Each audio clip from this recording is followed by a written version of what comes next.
Today on Ignite Agility, I want to share a story with you that happened in a recent certified Scrum product owner class.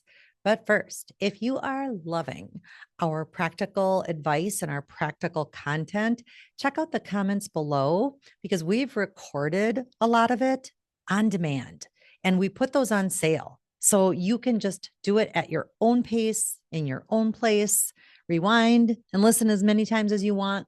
Check it out. Okay. Here's what happened.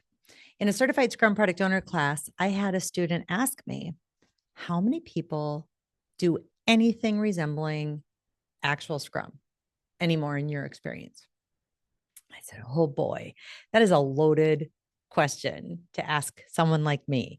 And I get that I'm going to sound like the old lady in the community when I answer it. But the truth is, this year is my 20th year working this way. And in the last 20 years, have I seen a lot? And I told this student, I would have answered this question completely differently 20 years ago. 20 years ago, and even 10 years ago, when I was consulting and helping people from my own business actually do this, I could have rattled off the names of clients of mine off the top of my head. Even some of them were giving tours and being testimonies and references for how to work this way. I had a ton of those. Today, nope, not so much. And this student was a little baffled. They're like, why? What happened? And I said, well, in my opinion or in my experience, I can share with you the three things that I've seen happen. And the very first thing that started to happen when I was working as a Scrum Master and then as a coach, one of the things that was beat into my brain by the people who wrote the Agile Manifesto for software development or who really were the innovators in this space was that coaching was supposed to be temporary.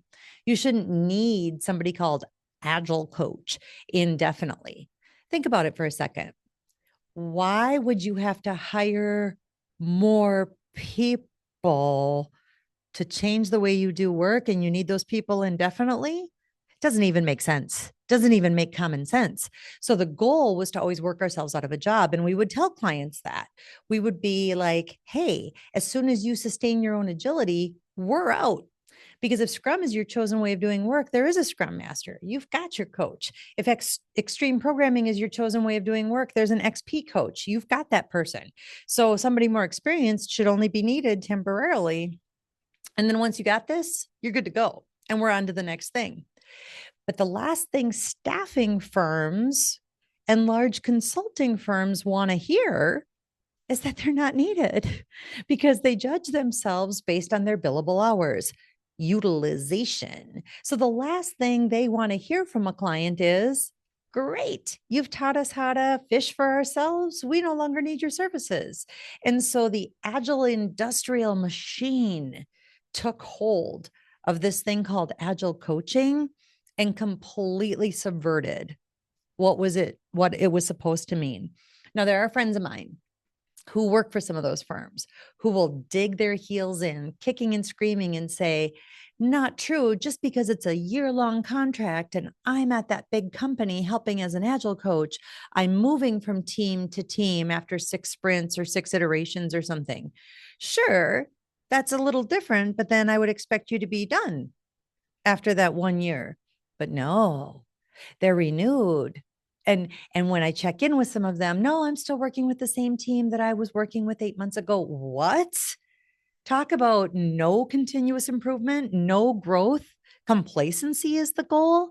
And even worse, a lot of HR departments or organizations who only understand hierarchy treated agile coaching as if it were some sort of stepping stone, or some way to promote somebody called Scrum Master, and created some sort of hierarchy within their organization. All the Scrum Masters now report to this person called Agile Coach. That's not what it was intended to mean. And that doesn't mean that somebody working as an Agile Coach doesn't need experience. Of course. I got experience working as a Scrum Master before I could help other people work this way. But to say that you need an Agile Coach indefinitely, just was so far from what was intended. It's not even funny. So that's one thing. Big industrial machine took over. The second thing, enter the tools companies, and I mean software tools. The very first value of the Agile Manifesto is individuals and interactions over processes and tools. All of a sudden, I started hearing about this thing called version 1 and another thing called Rally. And they have different names today, Agile Central, whatever. But then tools that were around for a very different purpose have all of a sudden morphed into agile tools.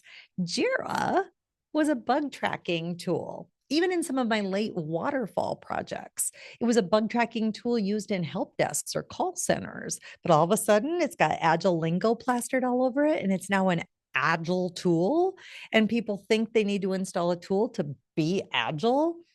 Oh, it just hurts because it just completely contradicts the very first value that we're looking for. And so what happens is people come to my classes and they have definitely caught a condition called toolitis. All I hear out of them is a bunch of tool speak. Feature, epic, story, task, and then when we start talking about what's really intended, they say really silly things to me. Like, well, this is the way the tool makes me do it. I mean, seriously, little hands come out of the screen and grab you by the collar. The tool can't make you do anything. I mean, common sense is really taking a permanent vacation. What happened is somebody at that company chose that software tool and they installed it one way. The tool isn't evil. The tool just gets misused. It is completely configurable, but the company skips that part. They set it up one way, and then they push that out to every single agile team in the company and killed their agility. Absolutely micromanaged process via a tool to all the individuals and interactions. There is no way, there is no hope of that organization ever being agile. They're doing a bunch of busy work, a lot of waste that generally adds no value.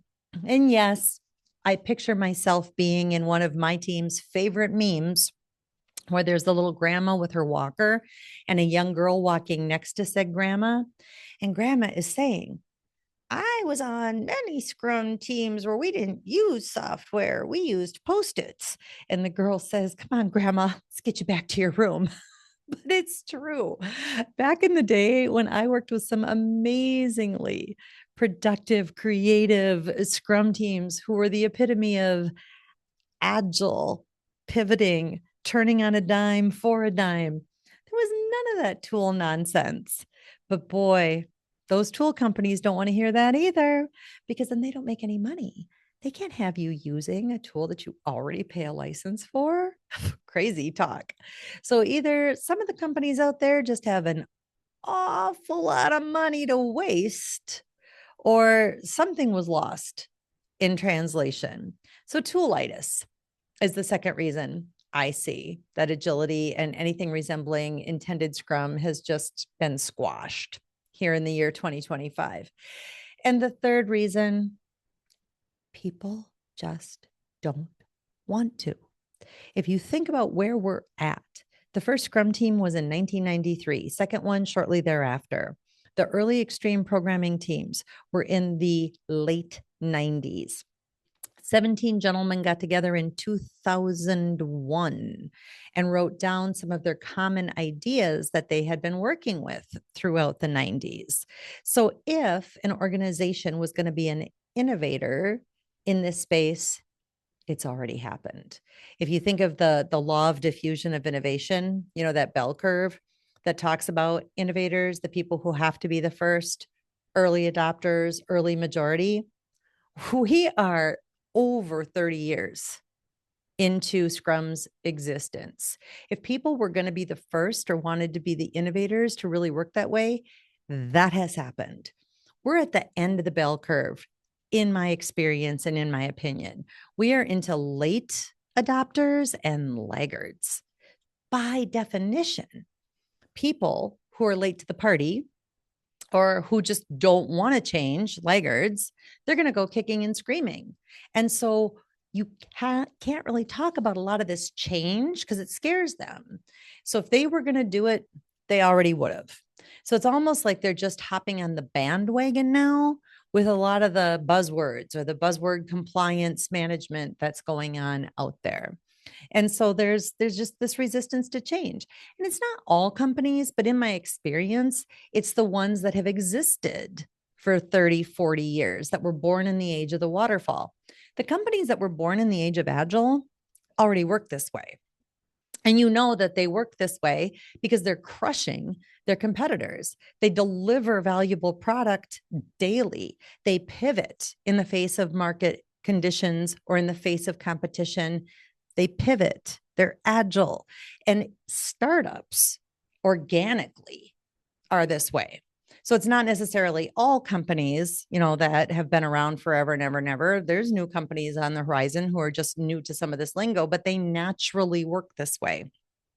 And so sometimes they don't even use all the Scrummy or Agile language. Why would they? This is just the way they do work.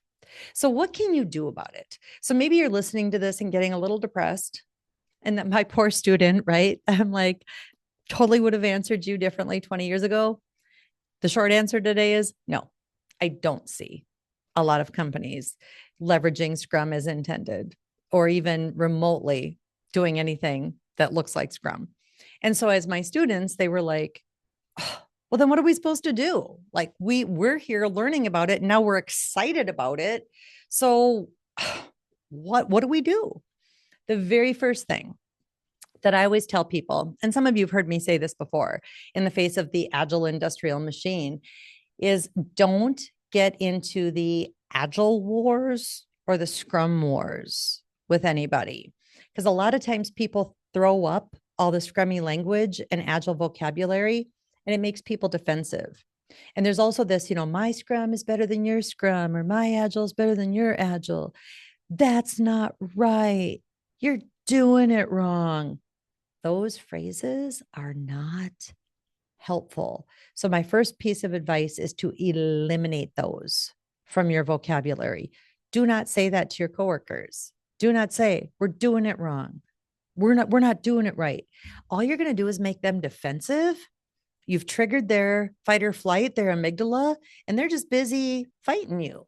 No, don't do that. One of our values in Scrum is openness. Another one of our values is respect. There's ways you can do those translations in your head without even saying the word Scrum, without even saying the word Agile. Let me give you an example. You don't need to say daily Scrum. And for the love of God, don't call it a stand-up. Scrum doesn't call it a stand-up. No, it's a daily Scrum. Hey, could we get together for 15 minutes or less and just check in and see if we're on track for our goal? You don't have to say Scrum. You don't need to say demo, which it hasn't been called that either for many, many years. It's been called sprint review, and it's just your stakeholder management. Hey, we've got a stakeholder status on the calendar, right? We should probably show them, give them a little glimpse, a little show and tell into what we're doing. So it's so much easier to just exercise a lot of common sense if you're trying to move people closer to agility than to come in with a sledgehammer. And the agile industrial machine has definitely subverted or ruined a lot of the vocabulary anyway. So just use really, really common words and talk about what's important, because hopefully that's what you care about in your organizations. The goal isn't using perfect Scrum or using perfect Agile. Who cares? Are we meeting our goals and objectives? Are we not meeting our goals and objectives? That's really all it's about. The tool speak. Whew. If you must use a tool, and I'm not saying they're bad, but you gotta get with whoever is the administrator face to face. Get on a Zoom call, get on a Microsoft Teams call, get on a phone call if you have to, but talk to them about how the tool is configured, because they are all 100% configurable and they may not even know. You may say, hey, thank you so much for helping us out with this instance of the software that we're using to manage our work, but it doesn't really meet our needs. It's actually impeding our ability to reach our goals and objectives. And I just want to talk to you to see if there's a way we can configure it so that it better supports my team. That's what a talented Scrum Master would do. That's what an effective coach or scrum master would do, not micromanage people and trot out templates and tool speak at people. So you've got to get with who your tool administrator is and figures out how to configure that instance. So that's the second thing I would leave you with here today. And lastly, what do you do with these late adopters and laggards? They just don't wanna. I don't know about you, but I have yet to figure out how to change free will. So if somebody says, I don't wanna, good luck. If you figure it out, share with me. But you can warm people up to the idea of change. So instead of coming in big bang, talking about all the change that Scrum requires structurally and behaviorally, pick your battles, do a little change, try something, and then build on that success and try something else. For example, many of you know Scrum is all about product. It's not about project.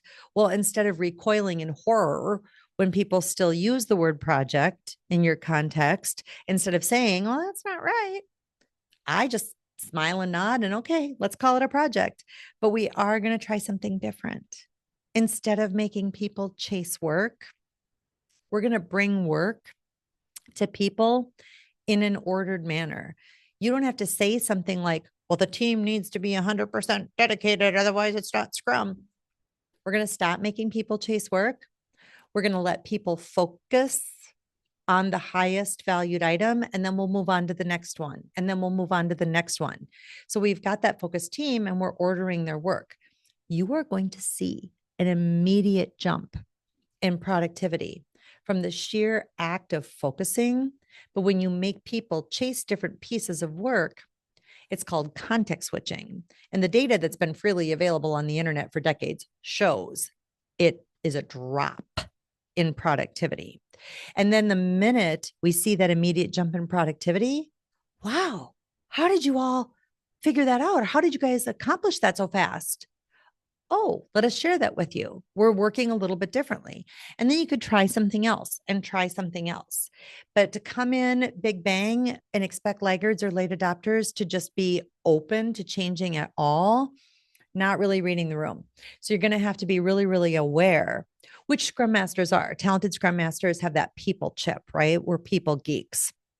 So hopefully this has been an enlightening bit of information courtesy of one of my very smart students who asked an intelligent question in our workshop. And if you want to attend one of our workshops, check us out at collaborativeleadershipteam.com.